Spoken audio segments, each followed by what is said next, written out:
ವಿಷಯ ಮಾಲಿನ್ಯದ ಕಾರಣಗಳು, ಪರಿಣಾಮಗಳು ಮತ್ತು ತಡೆಗಟ್ಟುವ ಕ್ರಮಗಳು. ದಿನಾಂಕ 5/8/2026. ಕಾರಣಗಳು ಮತ್ತು ಪರಿಣಾಮಗಳು. ಮಾಲಿನ್ಯ ಎಂದರೇನು? ಪರಿಸರಕ್ಕೆ ಹಾನಿಕಾರಕ ಹಾಗೂ ವಿಷಕಾರಕ ಪದಾರ್ಥಗಳು ಸೇರ್ಪಡೆಗೊಂಡು ನೈಸರ್ಗಿಕ ಸಮತೋಲನವನ್ನು ಹಾಳು ಮಾಡುವ ಪ್ರಕ್ರಿಯೆ. ಮುಖ್ಯ ಕಾರಣಗಳು: ಕೈಗಾರಿಕೆಗಳು, ಕಾರ್ಖಾನೆಗಳ ಹೊಗೆ ಹಾಗೂ ರಾಸಾಯನಿಕ ತ್ಯಾಜ್ಯ, ವಾಹನಗಳು, ಪೆಟ್ರೋಲ್, ಡೀಸೆಲ್, ಪ್ಲಾಸ್ಟಿಕ್, ಮಣ್ಣಿನಲ್ಲಿ ಕೊಳೆತು ಹೋಗದ ರಾಸಾಯನಿಕಗಳು, ಕೃಷಿಯಲ್ಲಿ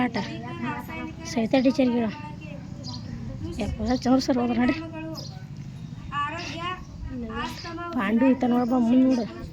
ಶ್ವಾಸಕೋಶ ಕಾಯಿಲೆಗಳು, ತಾಪಮಾನ ಏರಿಕೆ ಹಾಗೂ ನದಿ ಸಮುದ್ರಗಳ ತ್ಯಾಜ್ಯದಿಂದ ಜಲಚರಗಳ ನಾಶ. ಗಮನಿಸಿರಿ, ಜಾಗೃತರಾಗಿರಿ, ಪರಿಸರ ಉಳಿಸಿ, ಜೀವ ಬೆಳೆಸಿ. ಮಾಲಿನ್ಯ ಮುಕ್ತ ನಾಡು ನಮ್ಮೆಲ್ಲರಿಗೂ ಗುರಿ. ತಡೆಗಟ್ಟುವ ಕ್ರಮಗಳು: ಸಾರಿಗೆ, ಸಾರ್ವಜನಿಕ ಸಾರಿಗೆ ಅಥವಾ ಮರಗಳು, ಹೆಚ್ಚು ಮರಗಳನ್ನು ಬೆಳೆಸುವುದು, ನಿಷೇಧ, ಬಟ್ಟೆ ಅಥವಾ ಕಾಗದ ಚೀಲಗಳನ್ನು ಬಳಕೆ, ಪರ್ಯಾಯ ಇಂಧನ, ಸೌರಶಕ್ತಿ, ಪವನಶಕ್ತಿ ಮತ್ತು ಎಲೆಕ್ಟ್ರಿಕ್ ವಾಹನಗಳ ಬಳಕೆ. ಪರಿಸರ ರಕ್ಷಣೆ ಹಾದಿಗಳು: ಮನೆ ಹಾಗೂ ಸುತ್ತಮುತ್ತಲಿನ ಪ್ರದೇಶವನ್ನು ಸ್ವಚ್ಛವಾಗಿರುವುದು, ನೀರು ಹಾಗೂ ವಿದ್ಯುತ್ ಪೋಲಾಗದಂತೆ ಮಿತವಾಗಿ ಬಳಸುವುದು, ತ್ಯಾಜ್ಯ ವಿಲೇವಾರಿಯಲ್ಲಿ ವನಕಸ ಮತ್ತು ಹಸಿಕಸ ಪ್ರತ್ಯೇಕಿಸುವುದು, ಶಾಲೆ ಹಾಗೂ ಕಾಲೇಜುಗಳಲ್ಲಿ ಜನಜಾಗೃತಿ ಜಾಥಾಗಳನ್ನು ನಡೆಸುವುದು.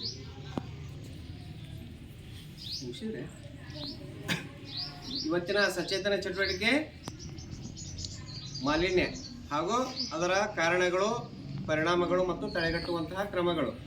ಈ ಒಂದು ವಿಷಯವನ್ನು ತಮ್ಮ ಮುಂದೆ ಪ್ರಸ್ತುತಪಡಿಸಿರುವಂತಹ 7ನೇ ತರಗತಿ ವಿದ್ಯಾರ್ಥಿಗಳಿಗೆ ತುಂಬ ಹೃದಯ ಧನ್ಯವಾದಗಳು.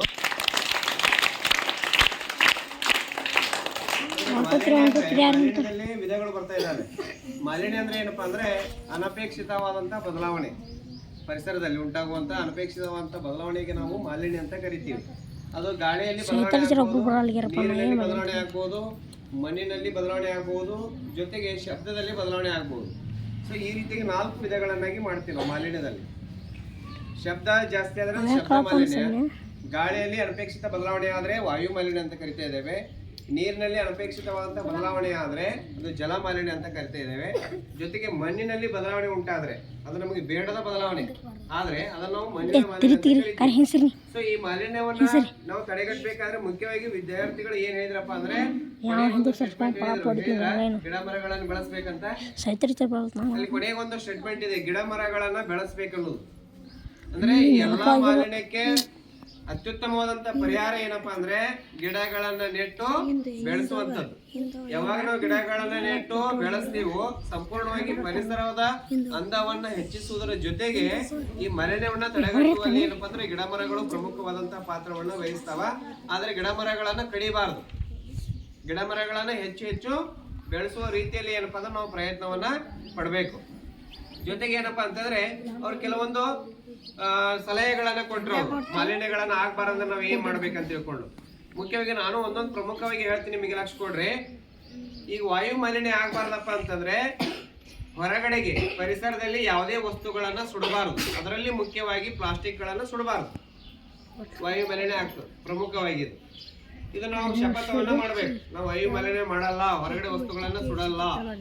ನೆಕ್ಸ್ಟ್ ಮಣ್ಣಿನ ಮಾಲಿನ್ಯ ಆಗ್ಬಾರ್ದಪ್ಪ ಅಂತಂದ್ರೆ ಮಣ್ಣಿಗೆ ನಿಮ್ಮ ತಂದೆ ತಾಯಿಗಳಿಗೆ ಹೇಳಬೇಕು, ರಾಸಾಯನಿಕ ಗೊಬ್ಬರದ ಬಳಕೆಯನ್ನ ಕಡಿಮೆ ಮಾಡಬೇಕು, ಜೊತೆಗೆ ಔಷಧಿಗಳ ಸಿಂಪಡಣೆ ಮಾಡೋದನ್ನ ಕಡಿಮೆ ಮಾಡಬೇಕು. ಸಾವಯವ ವಸ್ತುಗಳನ್ನ ಬಳಸಬೇಕು. ಪಡೆಯುತ್ತಿರುವಂತಹ ವಸ್ತುಗಳಿದಾವೆ, ಅದರಿಂದ ನಾವು ಔಷಧವನ್ನ ತಯಾರು ಮಾಡಬಹುದು. ಸಸ್ಯಗಳಿಗೆ ಸಿಂಪಡಣೆ ಮಾಡಾಕ ಗೊಬ್ಬರ ಇರ್ತದೆ, ಸಗಣಿ ಗೊಬ್ಬರ, ಅದನ್ನ ಬಳಕೆ ಮಾಡ್ಬೇಕಂತ ಹೇಳ್ಬೇಕು. ಜೊತೆಗೆ ಪ್ಲಾಸ್ಟಿಕ್ ಬಳಕೆಯನ್ನು ನಿಷೇಧ ಮಾಡಬೇಕು. ನಿಷೇಧ ಮಾಡಕ್ ಆಗದೇ ಇದ್ರು ಸಹಿತ ಪ್ಲಾಸ್ಟಿಕ್ ಬಳಕೆ ಮಾಡಿದ ನಂತರ ಅದನ್ನು ಎಸಿಬಾರದು, ಮಣ್ಣಿನಲ್ಲಿ ಎಸಿಬಾರದು. ಅದನ್ನ ಏನ್ ಮಾಡ್ಬೇಕಪ್ಪ ಅಂದ್ರೆ ಪ್ಲಾಸ್ಟಿಕ್ ಬಳಕೆ ಮಾಡೋದನ್ನ ಒಂದು ಚೀಲದಲ್ಲಿ ಕಟ್ಟಬೇಕು. ಸಾಕಷ್ಟು ಪ್ಲಾಸ್ಟಿಕ್ಗಳ ಹಾರಾಟ ಇರ್ತದೆ, ನೋಡ್ತಿರ್ತೀವಿ ನಾವು ಪರಿಸರದಲ್ಲಿ. ಅವನ್ನೆಲ್ಲವನ್ನ ಒಂದು ಚೀಲದಲ್ಲಿ ಅಥವಾ ಒಂದು ಏನದು ಬಾಟಲ್ಸ್, ವಾಟರ್ ಬಾಟಲ್ ನಲ್ಲಿ ಏನಪ್ಪಾ ಅಂದ್ರೆ ಒಳಗಡೆ ಒತ್ತಾ ಹೋಗ್ಬೇಕು. ಸೊ ಒಂದು 100 ಪ್ಲಾಸ್ಟಿಕ್ಗಳನ್ನ ಹಾಳೆಗಳನ್ನ ನಾವು ಒಂದೇ ಬಾಟಲಲ್ಲಿ ತುಂಬಬಹುದು. ಆಮೇಲೆ ತುಂಬಿದ ನಂತರ ಅದನ್ನ ಪ್ಯಾಕ್ ಮಾಡಿ ಮಣ್ಣಿನಲ್ಲಿ ಹೂಳ್ಬೇಕಂದ್ರೆ. ಇಲ್ಲಿದ್ರೆ ಏನಾಗ್ತದ, 100 ಪ್ಲಾಸ್ಟಿಕ್ಗಳು ಹಂಗೆ ಹಾರಾಟ ಮಾಡ್ತಿರ್ತಾವ. ಇದರಿಂದ ಸಾಕಷ್ಟು ಅಂತ ತೊಂದರೆಗಳು ಆಗ್ತಾವ. ನೆಕ್ಸ್ಟ್ ಏನಪ್ಪಾ ಅಂದ್ರೆ ಜಲ ಮಾಲಿನ್ಯ. ಜಲ ಅಪ್ಪ ಅಂದ್ರೆ ನೀರು. ನೀರು ಮಲಿನವಾಗದಂತೆ ನಾವು ತಡಿಬೇಕಾದ್ರೆ ಮುಖ್ಯವಾಗಿ ನಾವು ಏನ್ ಮಾಡ್ಬೇಕಪ್ಪ ಅಂದ್ರೆ ಫ್ಯಾಕ್ಟ್ರಿ ನೀರನ್ನ ನೀರಿನ ಮೂಲಗಳಿಗೆ ಕಳಿಸುವಂತ ಮುಂಚೆ ಏನ್ ಮಾಡ್ಬೇಕಪ್ಪ ಅಂತಂದ್ರೆ ಶುದ್ಧೀಕರಿಸಬೇಕದು ಫ್ಯಾಕ್ಟ್ರಿ ನೀರನ್ನು. ಆ ಕಾರ್ಖಾನೆಯಿಂದ ಬರುವಂತ ನೀರನ್ನ ಶುದ್ಧೀಕರಣ ಮಾಡಿ ನೀರಿನ ಮೂಲಗಳಿಗೆ ಬಿಟ್ರೆ ಏನಾಗ್ತದಪ್ಪ ಅಂದ್ರೆ ಆ ನೀರು ಯಾವುದೇ ರೀತಿಯಾದಂತ ಮಲಿನತೆಯಿಂದ ಕೂಡಿರಂಗಿಲ್ಲ. ಜೊತೆಗೆ ನಮ್ಮ ಚರಂಡಿ ನೀರು ಇರ್ತದೆ. ಈ ಚರಂಡಿ ನೀರು ನಮ್ಮ ಮನೆಯಲ್ಲಿ ಚರಂಡಿಗಳು ಇದಾವಲ್ಲ ನಮ್ಮ ಮನೆ ಮುಂದ್ಗಡೆಗೆ, ಆ ಚರಂಡಿ ನೀರನ್ನ ನೀರಿನ ಮೂಲಗಳಿಗೆ ಬಿಡಬಾರ್ದು. ಅದಕ್ಕೋಸ್ಕರ ನೀವೇನ್ ಮಾಡಬೇಕಪ್ಪ ಅಂದ್ರೆ ಚರಂಡಿಯ ಬದಲಾಗಿ ನಾವು ಇಂಗು ಗುಂಡಿಗಳನ್ನ ಮಾಡ್ಬೇಕು ಮನೆಗಳಲ್ಲಿ. ಇಂಗು ಗುಂಡಿ, ಈಗ ಬಾತ್ರೂಮ್ ಇರ್ತದ, ಬಾತ್ರೂಮ್ ಇಂಗು ಗುಂಡಿ ಮಾಡ್ಬೇಕು. ನೀರು ಇಂಗ್ತದ ಒಳಗೆ, ಭೂಮಿ ಒಳಗೆ ನೀರು ಇಂಗ್ಬೇಕು. ಇಂಗುವುದರಿಂದ ಅಂತರ್ಜಲದ ಮಟ್ಟನೂ ಹೆಚ್ಚಾಗ್ತದೆ. ನೀವು ಚರಂಡಿ ಬಿಟ್ರಪ್ಪ ಅಂದ್ರೆ ಹರಿದುಕೊಂಡು ಎಲ್ಲಿ ಹೋಗ್ತದ, ಅದು ಹಳ್ಳಕ್ಕೆ ಹೋಗ್ತದೆ, ಹಳ್ಳದಿಂದ ನದಿಗೆ ಹೋಗ್ತದೆ. ಸೊ ಹೀಗಾಗಿ ನೀರು ಮಲಿನ ಆಗ್ತದೆ. ಸೊ ನೀರು ಮಲಿನ ಆಗದಂತೆ ತಡಿಬೇಕು, ಗಾಳಿ ಮಲಿನ ಆಗದಂತೆ ತಡಿಬೇಕು.